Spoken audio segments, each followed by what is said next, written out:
नमस्कार, स्वागत है आपका करंट अफेयर शो पर। आज 20 मार्च 2022 के इम्पोर्टेंट करंट अफेयर क्वेश्चन के साथ मैं राजीव शर्मा आपका स्वागत करता हूं। हमारे चैनल को अगर आपने अभी तक सब्सक्राइब नहीं किया है तो जरूर सब्सक्राइब कर लें, इस वीडियो को लाइक करें और शेयर करें। साथ ही आप मुझसे जुड़ सकते हैं मेरे टेलीग्राम चैनल पर, फॉलो राजीव शर्मा सर्च करके आपको ये चैनल मिल जाएगा। तो शुरू करते हैं आज का current affair show. Question number 1, हाल ही में प्रकाशित वर्ल्ड हैप्पीनेस रिपोर्ट में भारत कौन से स्थान पर है? इंपोर्टेंट क्वेश्चन है। पहला ही क्वेश्चन, 132वां स्थान, 139वां स्थान, 136वां स्थान या 140वां स्थान? तो इसका आंसर है 136वां स्थान पर भारत इस वर्ष आया है। पिछले वर्ष यह स्थान था 139, इस बार है 136वां स्थान। 139 के मुकाबले भारत की स्थिति सुधरी है और अभी 136 हो गई है।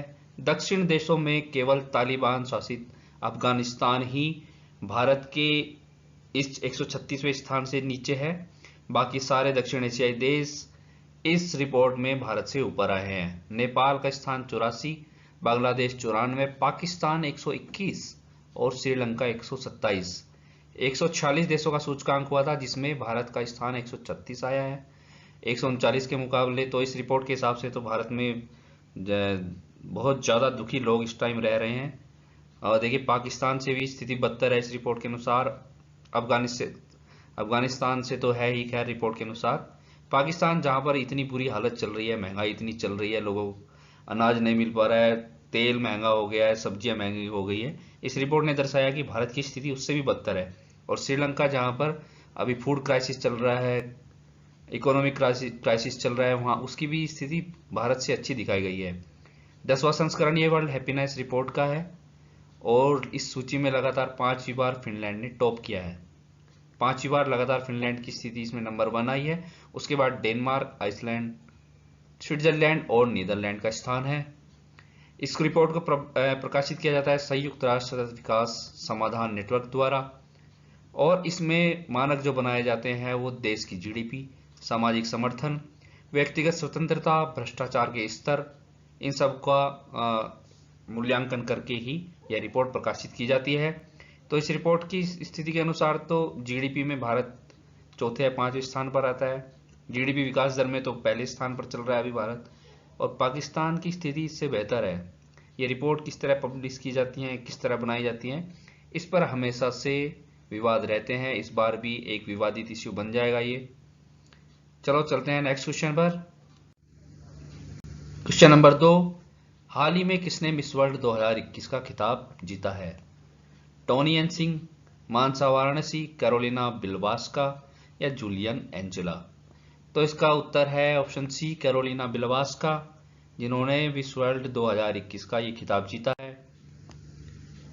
प्यूर्टो रिको में प्रतियोगिता आयोजित हुई थी, मिस वर्ल्ड 2021 की प्रतियोगिता, जिसको जीत लिया है कैरोलिना बिलवास्का ने। ये पोलैंड से आती हैं, पोलैंड का प्रतिनिधित्व कर रही थी और इस खिताब को जीतने के लिए इन्होंने यूएस, इंडोनेशिया, मैक्सिको, उत्तरी आइलैंड और कोटे डियाइवर को हराया है। वहां की जो प्रतिभागी थी उनको इन्होंने हराकर प्रथम विजेता बन गई हैं मिस वर्ल्ड विजेता 2021 की। और प्रथम उपविजेता का खिताब संयुक्त राज्य अमेरिका की भारतीय अमेरिकी श्री सैनी ने हासिल किया है। भारत का प्रतिनिधित्व इसमें मिस वर्ल्ड जो थी हमारे यहाँ की मानसा वाराणसी कर रही थी, लेकिन वो इस खिताब के अंतिम 6 में नहीं पहुंच पाई और अंतिम 6 में जगह बनाने से पहले ही वो आउट हो गई। नेक्स्ट क्वेश्चन देखते हैं।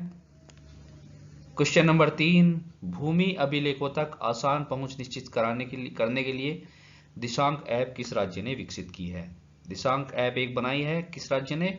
गुजरात ने, कर्नाटक ने, उत्तर प्रदेश ने या तमिलनाडु ने? तो उसका सही आंसर है ऑप्शन बी, कर्नाटक ने दिशांक ऐप को विकसित किया है।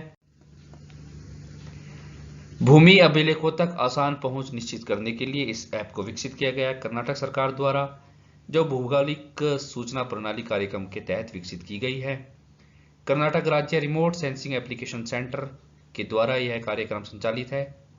भौगोलिक सूचना प्रणाली कार्यक्रम, इसको अभी संचालन कर रहे हैं इसका कर्नाटक राज्य रिमोट सेंसिंग एप्लीकेशन सेंटर। भूमि डेटाबेस में दर्ज भूमि के बारे में जानकारी का नागरिक आसानी से लाभ उठा पाएंगे इस ऐप की सहायता से। कर्नाटक के भूमि रिकॉर्ड को डिजिटाइज करने की एक परियोजना है। भूमि डेटाबेस में सारी भूमियों का रिकॉर्ड इन्होंने रखा गया है, भूमि उसका नाम दिया गया है इस डेटाबेस को, और इस ऐप की सहायता से उस तक आसानी से कोई भी नागरिक पहुंच पाएगा। इस परियोजना को भारत सरकार और कर्नाटक सरकार संयुक्त रूप से वित्त पोषित कर रहे हैं। दोनों के द्वारा इसको फाइनेंस किया गया है, भारत सरकार के द्वारा और कर्नाटक सरकार के द्वारा। नेक्स्ट क्वेश्चन नंबर 4, इनमें से कौन जीडी बिड़ला पुरस्कार के लिए नामित हुए हैं? आधार पूनावाला, रंजीत रथ, अभय सिंह या नारायण प्रधान? तो इसका सही आंसर है ऑप्शन डी, नारायण प्रधान को जीडी बिड़ला पुरस्कार के लिए नामित किया गया है। ये नामांकन किए गए हैं 31वें जीडी बिड़ला पुरस्कार के लिए, और इनको जो पुरस्कार दिया जाएगा वो भौतिक विज्ञान के क्षेत्र में उनके उत्कृष्ट योगदान के लिए दिया जाएगा। इन्होंने कार्य किया था प्रकाश उत्सर्जक अर्धचालक नैनो क्रिस्टल के रसायन विज्ञान और भौतिकी को समझने में। अभी ये काम करते हैं school of material sciences, Indian association for the cultivation of science, Jadavpur में ये अभी कार्य करते हैं नारायण प्रधान। और जीडी बिड़ला पुरस्कार के बारे में यहाँ पे बताया गया 1991 में यह स्थापित हुआ था, और 50 वर्ष से कम आयु के प्रख्यात भारतीय वैज्ञानिकों को विज्ञान में उनके योगदान के लिए यह पुरस्कार दिया जाता है। इसमें 5 लाख रुपए का नगद पुरस्कार प्रदान किया जाता है। नेक्स्ट क्वेश्चन देखते हैं, किस राष्ट्र के प्रधानमंत्री ने भारत के अपने पहले दौरे पर 42 बिलियन डॉलर के निवेश की घोषणा की है? 42 बिलियन डॉलर का एक बड़ा अमाउंट कौन सा देश भारत में इन्वेस्ट करने जा रहा है? वहां के प्रधानमंत्री अभी भारत के दौरे पर हैं। ऑप्शन चीन, दक्षिण कोरिया, इंडोनेशिया या जापान? तो सही आंसर है ऑप्शन डी, जापान। जापान के नवनिर्वाचित प्रधानमंत्री फूमियो किशिदा भारत के दौरे पर हैं। ये 14वें वार्षिक शिखर सम्मेलन के लिए भारत आए हुए हैं, जहां प्रधानमंत्री नरेंद्र मोदी ने दिल्ली के हैदराबाद हाउस में इनके साथ मुलाकात की, वहां पे इनका स्वागत किया। अगले 5 वर्षों में भारत में इन्होंने घोषणा की है कि 5 ट्रिलियन येन यानी कि 42 अरब डॉलर ये यहाँ पे निवेश करेंगे भारत में फूमियो किशिदा, और साथ ही 300 बिलियन येन के ऋण को भी मंजूरी देने की उम्मीद जताई जा रही है। दे देंगे, अभी तक ये न्यूज लिखी जा रही है तो ये अभी तक इन्होंने मंजूरी नहीं दी है। कार्बन कटौती से संबंधित ऊर्जा सहयोग दस्तावेज पर भी हस्ताक्षर किए जाने की संभावना है दोनों देशों के बीच में। 14वां वार्षिक शिखर सम्मेलन चल रहा है जापान और इंडिया का, नई दिल्ली के हैदराबाद हाउस में। नेक्स्ट क्वेश्चन देखते हैं, question number 6, Hurun global rich list में 2022 की लिस्ट है, इसके अनुसार विश्व के सबसे अमीर व्यक्ति कौन घोषित हुए हैं? तो ऑप्शंस देख लीजिए, Anil Ambani, Bill Gates, Jeff Bezos या एलन मस्क?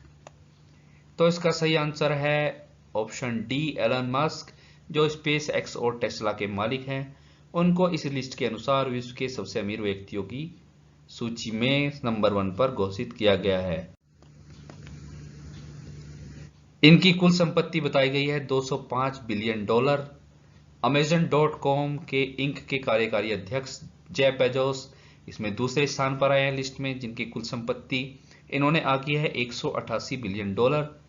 153 बिलियन की कुल संपत्ति के साथ बर्नार्ड अर्नोल्ट तीसरे स्थान पर हैं, और बिल गेट्स जो माइक्रोसॉफ्ट के संस्थापक हैं उनका स्थान इसमें चौथा है, और वॉरेन बफेट जो 119 बिलियन की संपत्ति के साथ इसमें 5वें स्थान पर है। भारत के मुकेश अंबानी 103 बिलियन के साथ 103 बिलियन की संपत्ति आकी गई है इनकी, और ये 9वें स्थान पर है इस लिस्ट में, हुरून ग्लोबल रिच लिस्ट में। भारत के बारे में इसमें बताया गया है कि दुनिया का तीसरा सबसे बड़ा अरबपति वाला देश भारत अभी बनकर उभरा है, और इस लिस्ट में भारत के 215 अरबपति हैं, जिनमें 58 नए अरबपति शामिल हुए हैं इस वर्ष। तो अरबपतियों की संख्या भारत में भी बढ़ती जा रही है, और नंबर 1 पर इसमें टॉप किया है एलन मस्क ने, स्पेस एक्स एजेंसी के मालिक। नेक्स्ट क्वेश्चन देखते हैं, क्वेश्चन नंबर 7, केंद्रीय रिजर्व पुलिस बल सीआरपीएफ ने अपना 83वां स्थापना दिवस समारोह कब मनाया? ऑप्शंस हैं, option A 16 March, option B 17 March, option C 18 March या ऑप्शन डी 19 मार्च। तो इसका उत्तर है ऑप्शन डी 19 मार्च। 19 मार्च को केंद्रीय रिजर्व पुलिस बल ने अपना 83वां स्थापना दिवस मनाया। न्यूज में इसलिए है कि ये पहली बार है जब दिल्ली के बाहर सीआरपीएफ अपना स्थापना दिवस मना रही हैं। अभी तक दिल्ली में ही इसका आयोजन किया जाता था, इस बार इसका आयोजन जम्मू में किया गया है, जहां पर केंद्रीय गृह व सहकारिता मंत्री श्री अमित शाह ने इस समारोह में मुख्य अतिथि के रूप में भाग लिया। भारत सरकार ने निर्णय लिया है कि सभी केंद्रीय सशस्त्र पुलिस बलों की वार्षिक परेड देश के अलग अलग हिस्सों में आयोजित की जाएगी। अब स्थापना इसकी हुई थी सीआरपीएफ की 28 दिसंबर 1949 को, और इसके वर्तमान अध्यक्ष या वर्तमान chief director general Kuldeep Singh हैं। नेक्स्ट क्वेश्चन देखते हैं, क्वेश्चन नंबर 8। अंतर्राष्ट्रीय फिल्म महोत्सव के 26वें संस्करण का आयोजन कहाँ किया जा रहा है? ऑप्शन देख लीजिए, नई दिल्ली में, तिरुवनंतपुरम केरल में, पुणे महाराष्ट्र में, या नोएडा उत्तर प्रदेश में। तो इसका उत्तर है ऑप्शन बी, तिरुवनंतपुरम केरल में अंतर्राष्ट्रीय फिल्म महोत्सव के 26वें संस्करण का आयोजन किया जा रहा है।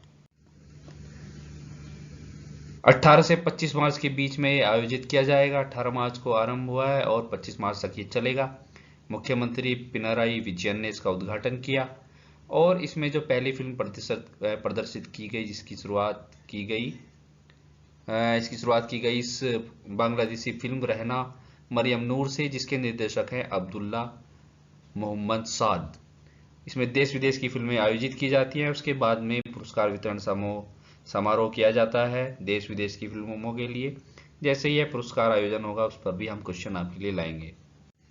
नेक्स्ट क्वेश्चन देखते हैं, क्वेश्चन नंबर 9। एनएमडीसी ने ड्रोन आधारित खनिज अन्वेषण के लिए किस संस्थान के साथ समझौता ज्ञापन पर हस्ताक्षर किए? ऑप्शन देख लीजिए, आईआईटी खड़गपुर के साथ, भारतीय विज्ञान संस्थान के साथ, आईआईटी मद्रास के साथ, या आईआईटी बॉम्बे के साथ। तो सही आंसर है ऑप्शन ए, आईआईटी खड़गपुर के साथ इन्होंने यह समझौता किया है। राष्ट्रीय खनिज विकास निगम लिमिटेड ने ड्रोन आधारित खनिज अन्वेषण के लिए आईआईटी खड़गपुर के साथ समझौता किया है। ड्रोन किससे इसका अन्वेषण करेंगे खनिज का, दोनों मिलकर एक सॉफ्टवेयर डेवलप कर रहे हैं जिसका नाम है स्पेक्ट्रल, और इसमें ये नई टेक्नोलॉजी और एल्गोरिदम का विकास करेंगे दोनों मिलकर, दोनों संस्थान, और इसके द्वारा ड्रोन आधारित खनिज अन्वेषण किए जाएंगे। एनएमडीसी के सीएमडी सुमित देव ने इस समझौते पर हस्ताक्षर किए वर्चुअल प्लेटफॉर्म के द्वारा, और इस सॉफ्टवेयर स्पेक्ट्रल टूल का विकास किया जाएगा खनिज उत्खनन और खनन प्रौद्योगिकी के लिए। एनएमडीसी साथ ही में मध्य भारत में हीरा उत्पादक राज्यों में पहली बार स्पेस जियोफिजिक्स का इस्तेमाल करने वाली पहली कंपनी है, और इसके साथ ही वह अन्वेषण आंकड़ों की ऑनलाइन निगरानी करने के लिए भुवन प्लेटफॉर्म का भी इस्तेमाल करती है। इसके लिए भी ये पहली कंपनी है जो भुवन प्लेटफॉर्म का इस्तेमाल करती है खनिज अन्वेषण आंकड़ों की ऑनलाइन निगरानी के लिए। नेक्स्ट क्वेश्चन देखते हैं, क्वेश्चन नंबर 10। रक्षा मंत्री द्वारा उड़ान नियंत्रण प्रणाली एकीकरण परिसर का उद्घाटन कहाँ किया गया है? चेन्नई में, चंडीगढ़ में, नई दिल्ली में, या बेंगलोर में? तो इसका आंसर है ऑप्शन डी, बेंगलोर में। ये नियंत्रण फ्लाइट कंट्रोल फैसिलिटी का उद्घाटन किया गया है। रक्षा मंत्री राजनाथ सिंह ने कर्नाटक के बेंगलुरु में डीआरडीओ की लैब है, एक एरोनॉटिकल डेवलपमेंट एस्टेब्लिशमेंट, जहां पर इस 7 मंजिला उड़ान नियंत्रण प्रणाली एकीकरण सुविधा का उद्घाटन किया गया है। यहाँ पर लड़ाकू विमानों के पायलट भी सिमुलेटर ट्रेनिंग ले सकेंगे, और इस अत्याधुनिक कॉम्प्लेक्स को 45 दिनों के record breaking in house hybrid तकनीक का इस्तेमाल करके बनाया गया है। 45 दिनों के अंदर इसको बना दिया गया है पूरे कॉम्प्लेक्स को। डीआरडीओ ने लार्सन एंड टुब्रो के साथ मिलकर इसको विकसित किया है, एलएनटी जिसको बोलते हैं। यह न केवल भारत में बल्कि दुनिया में भी अपनी तरह की अनूठी पहल है और भारत के नए जोश का प्रतीक है। इसके भवन निर्माण में आईआईटी मद्रास हो या आईआईटी रुड़की, दोनों की टीम ने डिजाइन और तकनीकी में मदद की है। डिजाइन के जांच में और तकनीकी में आईआईटी मद्रास और रुड़की दोनों ने इसमें हेल्प की है। तो ये थे आज के important current affair questions. I hope आपके लिए बड़े यूजफुल रहेंगे क्वेश्चंस। अगर आप इसकी पीडीएफ चाहते हैं तो हमारे चैनल के टेलीग्राम ग्रुप से आप जुड़ जाएं। हमारे टेलीग्राम चैनल का लिंक डिस्क्रिप्शन बॉक्स में दिया हुआ है, या आप मेरे पर्सनल टेलीग्राम चैनल से जुड़ सकते हैं, वहां पर भी इसकी पीडीएफ आपको मिल जाएगी। साथ ही इस वीडियो को लाइक जरूर करें और शेयर करें अपने दोस्तों के बीच। हमारे इस चैनल को सब्सक्राइब कर लें, बेल आइकन प्रेस कर लें, जिससे सारे नोटिफिकेशंस आपको मिलते रहें। सभी आने वाली वीडियोस और पीडीएफ के लिंक आपको मिलते रहेंगे। Thank you very much for watching this video. जय हिंद।